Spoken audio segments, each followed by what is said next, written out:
하나님 말씀 읽겠습니다. 신약성경 사도행전 2장 14절 말씀, 그리고 36절에서 41절까지의 말씀을 같이 읽도록 하겠습니다. 제 성경으로는 신약성경 189쪽입니다. 먼저 2장 14절 말씀을 같이 읽겠습니다. 베드로가 11사도와 함께 서서 소리를 높여 이르되 유대인들과 예루살렘에 사는 모든 사람들아, 이 일을 너희로 알게 할 것이니 내 말에 귀를 기울이라. 아멘. 36절부터 41절까지도 읽겠습니다. 36절부터 41절까지입니다. 같이 읽습니다. 그런즉 이스라엘 온 집은 확실히 알지니 너희가 십자가에 못 박은 이 예수를 하나님이 주와 그리스도가 되게 하셨느니라 하니라.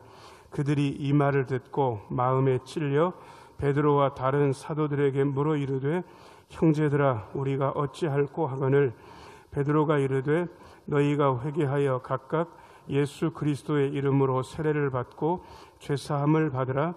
그리하면 성령의 선물을 받으리니 이 약속은 너희와 너희 자녀와 모든 먼데 사람 곧 주 우리 하나님이 얼마든지 부르시는 자들에게 하신 것이라 하고, 또 여러 말로 확증하며 권하여 이르되 너희가 이 패역한 세대에서 구원을 받으라 하니, 그 말을 받은 사람들은 세례를 받음에 이날의 신도의 수가 3,000이나 더하더라. 아멘. 잠시 기도하고 하나님 말씀 듣습니다. 은혜로우신 주님, 이 시간 말씀하여 주시고 말씀 들을 때에 주의 말씀이 우리의 심령 속에서 약동하는 시간 되게 하여 주옵소서. 전하는 종을 불쌍히 여기시어 주의 말씀이 거침없이 성도들의 심령 속으로 흐르게 하여 주옵소서. 예수님 이름으로 기도하옵나이다. 아멘. 오늘 3부 예배 나오신 모든 분들 하나님의 은혜 가득하기를 축복합니다. 예, 잘 나오셨습니다. 마스크 쓰고 여러분들이 예배 드리시는 모습이 하나도 어색하지 않습니다. 정부 시책에 잘 협조하는 거고요. 내 건강 그리고 다른 분들의 건강을 지키는 것이기 때문에 조금 답답하시더라도 마스크 잘 쓰고 계시고, 사회적 거리두기가 완전히 끝날 때까지는 이런 정도 간격 두고 예배 드리려고 합니다. 잘 협조해 주셔서 다시 한번 고마운 말씀 드립니다. 어떤 분이 집이 서울인데 지방에서 직장을 옮겨서 다니게 됐습니다. 그전까지 식구들하고 같이 살고 행복하게 지냈었는데 돈은 많이 받아서 나쁘진 않은데, 그야말로 여러분들이 아시는 대로 일주일에 한 번 보는 부부를 무슨 부부라고 하는지 아세요? 주말 부부라고 그렇게 얘기하죠. 그래서 어떤 분들은 전생에 공덕을 쌓아야 주말 부부를 할 수 있다, 그렇게 하시는 분들도 있는데 그거는 괜한 소리고요. 회사가 일이 바빴어요. 그래서 어떤 때는 2주일에 한 번도 보고, 아주 심할 때는 한 달에 한 번 식구들을 보니까 많이 어렵죠. 사실은 그 남자분이 생일이 됐습니다. 그래서 아이들이랑 영상으로 그야말로 얼굴 보면서 톡도 하고, 그리고 선물도 택배로 붙여줘가지고 나쁘진 않은데, 밥은 혼자 먹어야 됩니까? 혼자 먹어야 됩니까? 식사를 생일날 혼자 하니까 영 속상하고 힘든 거예요. 그러면서도 그분한테 좋은 기억이 있어요. 식구들이랑 다 같이 왁자지껄하게 아이들 아내가 생일을 축하해주고, 그리고 함께 했었던 그런 기억들이 있었기 때문에 그 기억 가지고 힘을 냈다라는 이야기를 들었습니다. 요즘 코로나19 때문에 삶이 팍팍하고 다 힘듭니다. 예배도 이렇게 드리고, 그리고 장사하는 분들도 장사 안 되고, 기업들도 그야말로 죽을 지경이라 그러고, 얼마나 사실은 힘이 듭니까? 교회도 마찬가지입니다. 여러분들도 예배를 못 드려서 엄청나게 힘드셨겠지만 저도 무척이나 힘들었습니다. 한 두어 달 동안 인터넷으로 영상 예배 설교를 예배 시간 녹화하면서 목요일날 저녁에 할 때도 있었고 금요일날 오후 4시에 할 때도 있었습니다. 그러면 이 자리에 몇 분이 계시냐? 그러면 방송실에 2분 계시고, 기도하는 장로님, 반주하는 저희 아내, 그 다음에 특송하는 분들까지 해가지고 여기 딱 4-5명이 큰 예배당에 앉아 있고요.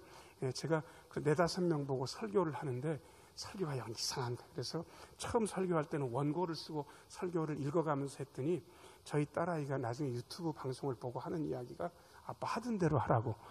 어색해서 안 되겠다고 그렇게 얘기를 하는 거예요. 그래서 하던 대로 하려고 보니까 제가 여러분들 눈 맞추고 말도 여러분들한테 묻기도 하고 그 다음에 여러분들의 대답을 듣기도 하면서 그러는데 그게 잘 안 되는 거예요. 서너 분밖에 없으니까. 그런데 저희 아내가 아주 중요한 팁을 하나 줬는데, 뒤에 카메라가 빨간불이 들어오면 그게 녹화되고 있다는 거거든요. 지금도 실시간으로 방송이 나가고 녹화되고 있는데, 카메라를 성도라고 생각을 하고 카메라에다 말을 붙이면 된다고 그렇게 생각을 하고, 카메라가 성도다, 카메라가 성도다 그러면서 제가 설교를 했습니다. 그런데도요, 아무리 그렇게 생각을 해도 오늘 여러분들 얼굴 대면하면서 예배드리니까 이것과 같을 수는 없습니다. 얼마나 사실은 마음 기쁘고 좋은지 어제 잠도 설쳤고 꿈도 꿨습니다. 그래서 다시 한번 기쁘기가 한량없습니다. 자, 우리가 사실은 교회도 힘들고 어렵지만 힘내야 되잖아요. 오늘 말씀은 교회가 힘있게 시작하는 그 첫 장면을 우리에게 보여주고 있습니다. 아시는 대로 교회는 오순절날 성령 강림으로 시작됐습니다. 그야말로 한 70명 모여서 기도하고 폭발적인 부흥의 역사가 있어서 3,000명, 5,000명씩 부흥되면서 교회가 시작됐는데, 처음에 성령이 강림하고 나니까 거기 성령 받은 70명의 문도가 그야말로 따따따따따따 방언을 그 120명 정도 모여 있을 때 막 방언하고 그러니까 사람들이 놀라는 거예요. 그러면서 어떤 사람들은 저 인간들이 아침부터 술 취했다고 그렇게 얘기를 하니까 사도 베드로가 11사도와 함께 서서 그게 술 취한 게 아니다, 구약 성경에 예언된 것이다 라고 그렇게 이야기하면서 그야말로 예수 믿는 도리에 대해서, 그리고 어떻게 교회가 힘있게 시작되는지에 대해서 오늘 그림처럼 보여주고 있습니다. 그런데 이 베드로의 설교를 들어보면 처음이 아주 묵직합니다. 첫 번째 좀 비춰줘 보세요. 뭐라고 베드로가 설교를 하고 있는지. 자, 저를 따라서 하세요. 너희가 십자가에 못 박은 예수가 주와 그리스도가 되셨다. 36절 말씀 읽어보겠습니다. 36절 같이 읽습니다. 시작. 그런즉 이스라엘 온 집은 확실히 알지니 너희가 십자가에 못 박은 이 예수를 하나님이 주와 그리스도가 되게 하셨느니라 하니라. 요즘 식대로 이야기하면 당신들이 십자가에 못 박은 예수, 아니 더 정확하게 개인적으로 얘기하면 당신이 십자가에 못 박은 예수를 하나님께서 주님과 그리스도가 되게 하셨다라고 그렇게 말하고 있습니다. 이런 식으로 설교 안 합니다. 여러분들 얼굴 똑바로 보면서 당신들이 죄를 지었지 않냐고, 당신이 죄를 지었지 않냐고 이렇게 지적하면 지적하는 사람들도 별로 기분 안 좋고요. 지적받는 사람들은 굉장히 열받을 가능성이 많습니다. 어떤 집에 딸을 둔 집인데 큰 녀석이 그야말로 말을 배우는 게 굉장히 빨랐고 여자아이인데 말을 잘해요. 근데 둘째는 그만 못한 거예요. 그래서 엄마 아빠가 걱정스러우니까 언어 치료하는 선생을 불러다가 우리 둘째가 말이 느린데 좀 봐달라고 그래서 그 언어 치료하는 선생이 둘째의 말을 시켜보고 이런저런 걸 물어봤는데 나중에 다 검사를 하고 나서 뭐라고 얘기하냐 그러면 아무 문제가 없다는 거예요. 조금 늦을 뿐이지 나중엔 말을 잘할 거라고. 그런데 여전히 말이 늦으니까 부모가 걱정이었는데 그 부모의 걱정을 일거에 씻어버리는 일이 있었습니다. 그 작은 유치원 다니는 그 자매들 둘이 싸움이 붙은 거예요. 그야말로 연년생에서 둘이 싸움이 붙었는데 둘째 애가 언니가 마라 얘기를 하니까 그 둘째 애가 눈을 동그랗게 뜨더니 그 언니한테 뭐라고 얘기하냐면 그대로 제가 해드릴게요. 어디서 지적질이야 그러는 거예요. 여러분, 지적 뭐라고요? 지적질, 지적 듣기 싫다는 거예요. 그 싸우는 거 보면서 그 엄마 아빠 걱정을 덜은 거예요. 우리 둘째가 말을 잘하겠다. 여러분, 지적당하는 거 싫어해요. 목사가 지적해도 싫어하고 장로님, 안수집사님, 권사님들이 지적해도 다 싫어해요. 그런데 오늘 말씀 보니까 어떤 지적은 좀 받아야 되지 않습니까? 당신들이 십자가에 못 박은 예수, 당신이 십자가에 못 박은 예수, 주와 그리스도가 되셨다고. 여러분, 사람의 지적이 기분 나쁘시다면 하나님의 지적, 예수님의 지적은 어떻다고 생각되십니까? 저는 생각은 좀 바꿔야 된다고 생각합니다. 자, 저를 따라서 하세요. 하나님의 지적 받읍시다. 하나님의 지적, 사도 베드로가 사람들한테 하는 거예요. 당신들이 십자가에 못 박은 예수를 하나님이 주님 그리스도가 되게 하셨다고. 당신들은 선택을 잘못했고 죄를 저질렀다고. 잘못했다고 딱 얘기했습니다. 자, 그런데 이 그야말로 직격탄의 설교를 듣고 나니까 이분들의 마음이 찔린 거예요. 그래서 이분들의 반응이 이랬습니다. 두 번째입니다. 자, 저를 따라서 하세요. 우리가 어찌할꼬. 37절 말씀 읽겠습니다. 같이 읽습니다. 그들이 이 말을 듣고 마음에 찔려 베드로와 다른 사도들에게 물어 이르되 형제들아 우리가 어찌할꼬 하거늘. 우리가 어찌할꼬, 우리가 어쨌으면 좋겠냐고. 죄를 지어서 잘못했는데 어떻게 했으면 좋겠냐고. 여러분, 당연한 질문 아닙니까? 죄를 지적받았으면 인정하고 어떻게 바꿀 수 있겠냐고, 어떻게 고칠 수 있겠냐고, 어떻게 새롭게 될 수 있겠냐고, 이 당연한 질문을 해야 되잖아요. 근데 요즘 세상은 이상한 세상이 돼버렸습니다. 요즘은 지적하면 지적질 한다고 기분 나빠하고 그 지적이 사실인데도 불구하고 그거 받아들이지 않습니다. 영화 장면 하나가 생각나는데, 그야말로 국민 여배우라고 알려져 있는 여배우가 주연 배우였어요. 이영애 씨로 제가 기억을 하는데, 감옥에 갇혀가지고 출소할 때가 돼가지고 평소에 잘 돌봐줬던 전사님하고 그 교회 찬양대들이 와가지고 감옥에서 출소하는 날 노래를 부르면서 막 이렇게 환영을 해주잖아요. 그리고 뭘 먹입니까? 잘 모르세요? 안 해보셨어요? 두부를 먹이면서 죄 짓지 말라고 그러니까 두부를 척 하고 받아들더니 그 이영애 씨가 여러분들이 알고 있는 6글자짜리 그 얘기를 했습니다. 그게 뭡니까? 너나 잘하세요. 여러분, 지적받겠다는 겁니까? 우리가 어찌할꼬 그렇게 지금 인정하겠다는 겁니까? 그거 아니에요. 네나 잘해라. 너나 잘하세요. 지금 세대가 딱 그래요. 올바른 지적을 해도요, 요즘 뭐라고 하는지 아세요? 너나 잘하세요. 여러분, 혹시 너나 잘하세요라는 이 말이 여러분 마음속에 있다면 그거 지우셨으면 좋겠습니다. 그 말은 좋은 말이 아닙니다. 그 대신 제가 너나 잘하세요 대신에 다른 말 가르쳐 드릴게요. 자, 저를 따라서 하세요. 우리가 어찌할꼬. 너나 잘하세요. 6글자는 지우세요.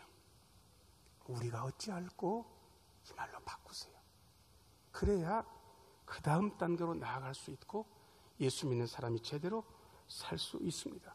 우리가 어찌할꼬. 백성들이 마음에 찔려서 사도 베드로와 11사도들한테 질문하니까 사도 베드로가 그야말로 정답을 4단어로 압축해가지고 이야기를 합니다. 자, 3번째입니다. 자, 저를 따라서 하세요. 회개, 세례, 죄사함, 성령의 선물. 이 4단어, 회개, 세례, 죄사함, 성령의 선물, 이 단어들이요 굉장히 중요합니다. 예수 믿는 도리가 어떤 것인지에 대해서 정확하게 이야기하고 있습니다. 38절 말씀입니다. 같이 한번 읽겠습니다. 시작. 베드로가 이르되 너희가 회개하여 각각 예수 그리스도의 이름으로 세례를 받고 죄사함을 받으라. 그리하면 성령의 선물을 받으리니. 우리는 회개하라는 소리를 무척이나 기분 나쁘게 여깁니다. 집사님 회개해야 돼. 제가 집사님 2분이 싸우면서 집사님 한 분이 다른 집사님한테 얘기하니까 그 소리를 너무 기분 나쁘게 듣는 거예요. 당신도 마찬가지다. 당신도 회개해야 된다. 우리는 회개하라는 소리를 기분 나쁘게 하고 기분 나쁘게 듣습니다. 그런데 회개는 좋은 겁니다. 지옥으로 가는 사람이 방향을 터내서 천국 가는 게 왜 안 좋은 일이겠습니까? 멸망길로 치닫던 사람이 이제는 생명길로 돌이키는 이 회개가 왜 좋은 게 아니겠습니까? 그래서 저는 회개하라는 소리를 기쁘게 해야 되고 회개하라는 소리를 듣는 사람도 기쁘게 받아야 된다고 생각합니다. 자, 눈 동그랗게 뜨고 저를 보면서 목사님 회개하세요 한번 해보세요. 자, 시작. 왜 그렇게 자신이 없으세요? 제가 열받을 것 같으세요? 그러지 마세요. 그냥 괜찮으니까 목사님 회개하세요 한번 해보세요. 시작. 제가 회개하겠습니다. 제가 여러분들한테도 말씀드려요. 여러분 회개하시라고. 회개해야 된다고요. 멸망길로 가다가 생명길로 돌이켜야 된다고. 하나님 등지고 가다가 하나님께로 돌이켜야 된다고. 회개가 뭐가 나쁩니까? 당연히 들어야 될 소리지. 그런데 우리는 회개에 대해서는 얘기하면서 그 다음 단계를 은근슬쩍 넘어가 버리는 경향이 있습니다. 그 다음에 세례입니다. 여러분, 우리는 세례를 다 받았고 그리고 세례가 너무 쉽게 받아졌기 때문에 세례에 대해서 의미를 생각하지 않는데 정확한 의미를 알려 그러면 침례를 생각하시는 게 좋습니다. 장로교 통합측 예식서에 보면 통합측 목사도 침례가 가능하다. 그리고 침례는 선교지에서 다 줄 수 있다. 이렇게 이야기를 합니다. 그래서 제가 앞으로 우리 신흥교회 세례할 때 침례합니다. 그래도 제가 우리 교단 헌법을 어기는 게 전혀 아닙니다. 보통 침례할 때 어떻게 하냐 그러면요, 뒷목을 이렇게 맞추고 코를 이렇게 꽉 잡은 다음에, 여러분들 아시죠? 예수 그리스도를 구주로 믿는 누구? 내가 성부와 성자와 성령의 이름으로 뭘 주노라? 세례를 주노라 하면서 물에 푹 담갔다가 딱 꺼냅니다. 물에 잠기는 건 죽는 겁니다. 물에서 나오는 건 새로 사는 겁니다. 자, 한 번 죽었다가 새로 살면 그 새로 산 사람은 새로 된 새 사람입니까? 옛날 사람입니까? 새로 된 새 사람. 아니, 내가 그 사람이랑 그 사람이 똑같은 사람 아니냐고. 우리는 그렇게 여기지만 영적으로는 아니라는 거예요. 완벽하게 새 사람. 완벽하게 새 사람이기 때문에 옛날 사람이 지은 죄는 더 이상 없어요. 그래서 옛날 죄하고 관련이 다 끊어지는 거예요. 여러분, 이렇게 회개하고 세례받고 죄사함까지 얻고 나면 성령의 선물을 받게 됩니다. 38절 다시 한번 비춰줘 보세요. 성령의 선물이라고 되어 있는데 우리는 이 성령의 선물을 너무 좋아합니다. 저도 좋아해요. 성령의 선물이 먼저 설명을 드리자면, 자, 어떤 분한테 성령이 충만하게 임재했어요. 성령이 임재하고 나니까 불안하지 않은 거예요. 마음 든든한 거예요. 행복하고 평안한 거예요. 그게 성령의 선물. 이분이 몸이 몹시나 아팠는데 성령이 임하고 나니까 어느 순간에 질병이 나아버렸어요. 몸이 건강하게 됐어요. 이 건강이 성령의 선물. 이분이 성령 받고 나니까 그야말로 모든 일에 의욕이 생기는 거예요. 장사도 열심히 해요. 그래서 사람들 보면서 되게 활기차게 대응할 수도 있는 거예요. 그러고 나니까 이분이 장사를 하는데 장사가 잘 되는 거예요. 손님도 많아졌어요. 돈도 많이 벌려요. 그래서 성령의 선물. 여러분, 이 성령의 선물이 너무 좋기 때문에 많은 분들이 성령의 선물을 좋아하고 받기를 원합니다. 오늘 이렇게 마스크 쓰면서까지도 예배드리고 있으니까 오늘 3부 예배 나온 여러분 모두에게 성령의 선물이 함께하기를 축원합니다. 그런데 많은 분들이 성령의 선물만 알지 성령 자체가 선물이라는 사실은 잊고 살아요. 오늘 말씀 그리하면 성령의 선물을 받으리니 라는 요 부분에 밑에 보면 주가 달렸는데 거긴 이렇게 되어 있습니다. 그리하면 성령을 선물로 받으리니. 자, 저를 따라서 하세요. 성령께서 하나님의 선물이 되십니다. 하나님께서 성령을 주시는 거예요. 그 성령께서 오시면 성령의 선물은 당연히 받을 수 있어요. 근데 많은 분들이 성령의 선물은 좋아하는데 정작 성령은 별로 좋아하지 않는 거예요. 요즘 직장에서 회식을 하게 되면 직장 상사가 오늘은 내가 쏠게 그러면서 부하 직원들 다 데리고 가가지고 맛있는 그야말로 돼지로 안 사고 소로 사고 그 다음에 2차까지 가고 그 다음에 3차까지 그렇게 해가지고 집으로 돌려보내는 상사는 눈치가 되게 없는 상사입니다. 어떻게 하는지 아세요? 어떻게 합니까? 예전에는 돈을 그냥 주고 알아서 써라고 그랬는데 요즘은 돈보다도 간단한 게 있으면 네모지는 거 이름이 뭡니까? 카드, 법카. 그거 주고 알아서 쓰라고. 그러면 나타나가지고 밥 사주고 술 사주고 하는 것보다 훨씬 더 좋아합니다. 그거면 된다는 거예요. 자, 그러면 여러분들한테 제가 법카 같은 걸 하나 가르쳐 드릴게요. 자, 저를 따라서 하세요. 성령 받으면 그것으로 충분합니다. 한도 무제한의 법인카드를 받은 거랑 똑같은 거예요. 자, 옆에 있는 분 얼굴 보시고요. 마스크 쓰셨으니까 걱정하지 마시고 성령 받으면 충분합니다. 한마디씩 하세요. 성령 받으면 충분합니다. 성령 받으면 충분한 거예요. 회개하고 세례받고 죄사함 받으면 성령을 선물로 받아요. 그런데 그 성령을 선물로 받게 되면 그 다음에 어떤 방향으로 나아가야 되는지 네 번째가 있습니다. 자, 네 번째 같이 한번 읽겠습니다. 시작. 패역한 세대에서 구원을 받으라. 40절입니다. 40절 같이 읽겠습니다. 시작.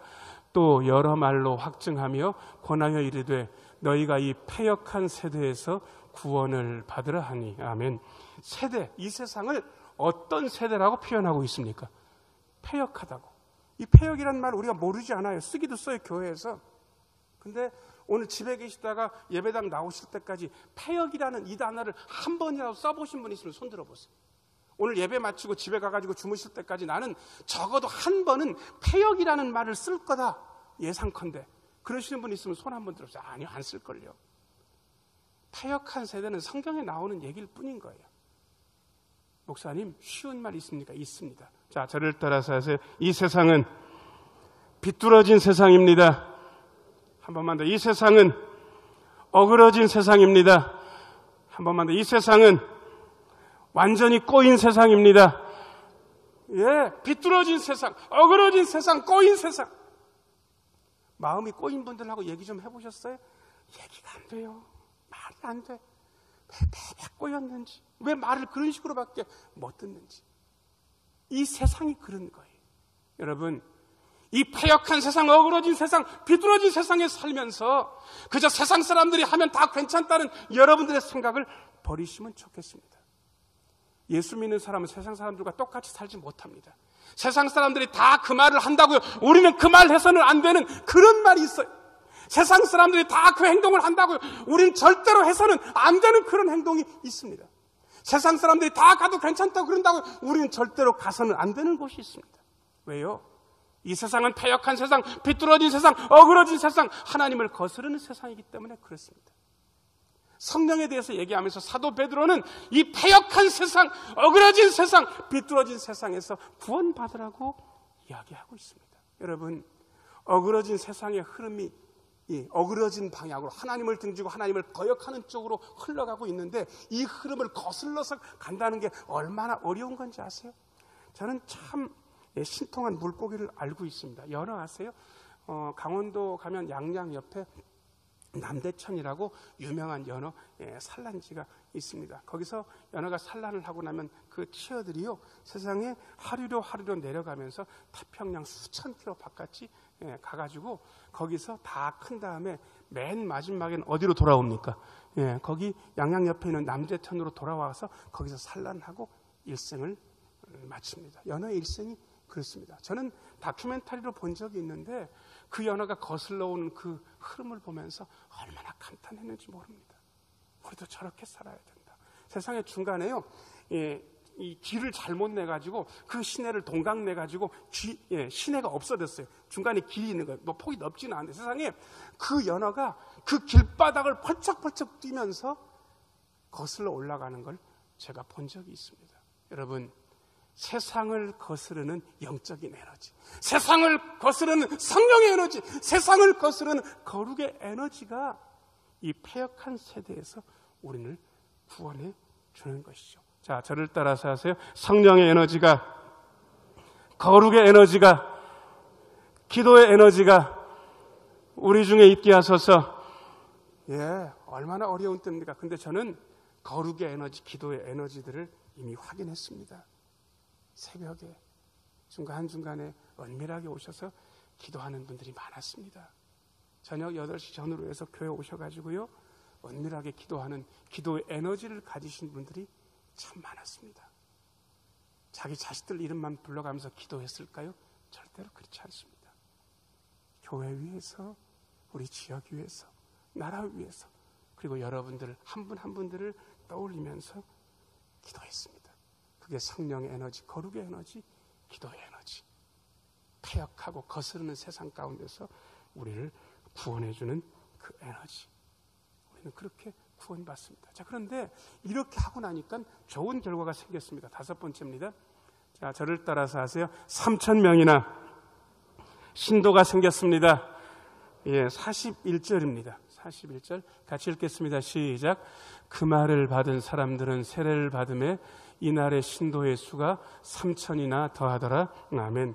많은 분들이 이거를 굉장히 좋아합니다. 교회를 섬기고 있는 목사는 엄청나게 좋아합니다. 그래서 교인들이 300명이었다 500명 되고 500명이었다 1000명 되고 3000명 5000명으로 늘어나면 목사는 뛸 듯이 기뻐합니다. 그런데 여러분, 과연 이게 목적이었을까요? 목적이었겠냐고요? 안 그렇습니다. 여러분, 목적과 결과를 헷갈리시면 아주 이상한 일이 벌어지게 됩니다. 자, 어떤 분이 만두를 잘 빚어요. 그 맛도 좋아요. 속재료도 아주 좋겠어요. 그래서 그 만두 맛을 본 분들이 생각을 하기를, 야, 이 만두는 우리만 먹기엔 너무 아깝다. 당신 만두 가게 좀 해봤으면 좋겠다. 사람들이 다 좋아할 것 같다. 그래서 그래 볼까? 그래서 그야말로 테이블 3개 놓고 만두 가게를 시작했는데, 그 세상에 그 만두가 맛있는 거예요. 그리고 사람들이 그 만두를 여기저기 소문을 내가지고 그 만두 가게가 점점 잘 돼요. 그리고 사람들이 와가지고는 먹어보더니 와가지고 한 판 먹어보고는 2판 먹고 2판 먹어보고는 5판 사갖고 하고 그 다음에 택배도 되냐고 해가지고 얼려가지고 보내달라고 막 그렇게 하는 거예요. 여러분, 그래가지고 그분이 돈을 많이 벌었어요. 그럼 제가 여러분들한테 물을게요. 그 만두가게 사장님은 돈 버는 게 목적이었습니까? 맛있는 만두를 사람들한테 대접하는 게 목적이었습니까? 얘기할 것도 없죠. 맛있는 만두를 만들어서 대접하는 게 목적이었던 거예요. 그 목적에 충실하다 보니까 그 결과로 돈도 많이 벌게 된 거예요. 교회의 목적이 뭡니까? 교회는 무조건 300명, 500명, 3,000명, 5,000명 부흥해야 된다. 그게 교회의 목적이냐고요. 절대로 그렇지 않습니다. 교회의 목적은 딱 한 가지입니다. 자, 저를 따라서 하세요. 교회의 목적은 사람을 살리는 것입니다. 한 번만 더. 교회의 목적은 영혼을 구원하는 것입니다. 예, 영혼 구원하는 거예요. 사람 살리는 거예요. 그 일을 교회가 열심히 하는 거예요. 열심히 하다 보니까 은혜 있잖아요. 사람들한테 입소문도 나잖아요. 야, 저 교회는 사람 사랑해. 대접받아. 그래가지고 사람들이 오는 거예요. 그래서 결과로 사람도 늘어나는 거예요. 여러분, 여러분들의 삶의 목적은 뭡니까? 그저 잘 먹고 잘 사는 거 아니요. 그것은 결과라야 되지. 여러분들의 삶의 목적이어서는 안 됩니다. 우리의 삶의 목적이 뭔지 다시 한번 생각하고 그 아름다운 목적을 행해 나가면 주님께서 놀랍고 좋은 결과를 일으켜주시는 거고요. 초대교회는 이 사실 우리에게 가감없이 보여주고 있었던 것입니다. 사랑하는 여러분, 저하고 여러분이 우리가 예수님 십자가에 못 박아 죽였습니다. 그런데 하나님께서 그 예수님을 주님과 그리스도가 되게 하셨습니다. 우리가 어떻게 했으면 좋겠냐고 우리의 마음속에 있는 그 질문에 대한 대답을 오늘 본문이 해줬습니다. 회개하고 세례받고 죄사함 받고 성령을 선물로 받으라고. 그러면 이 패역한 세상, 어그러진 세상, 거스르는 세상 가운데서 제대로 살아내고 하나님의 백성답게 승리하면서 살 수 있다고 오늘 말씀이 우리에게 전해주고 있습니다. 사랑하는 여러분, 제 안에, 여러분 안에 성령의 에너지, 거룩의 에너지, 기도의 에너지, 성령의 선물들이 지금 작동하고 있습니다. 그래서 성령의 선물 가지고 제대로 예수님 모시고 살아내서 아름다운 목적을 이루게 되시면 주님께서 더 좋고 놀라운 결과들을 우리에게 베풀어 주십니다. 이러한 일들이 우리 모두에게 일어나게 되기를, 그리고 아름다운 간증거리가 생겨나게 되기를 예수님의 이름으로 축복합니다. 기도하겠습니다. 은혜로우신 주님, 우리 안에 있는 성령의 에너지, 거룩의 에너지, 기도의 에너지를 다시 한번 아름답게 사용하며 영혼 구원하고 교회를 교회답게 하는 그 일에 매진해 나가게 하여 주옵소서. 그래, 주님께서 베풀어 주신 아름답고 놀라운 결과들이 우리의 가정에, 우리의 자녀 손들에게, 우리 교회, 우리나라에 일어나게 하여 주옵소서. 그하여 간증하며 승리를 거두게 하여 주옵소서. 예수님 이름으로 기도하옵나이다. 아멘.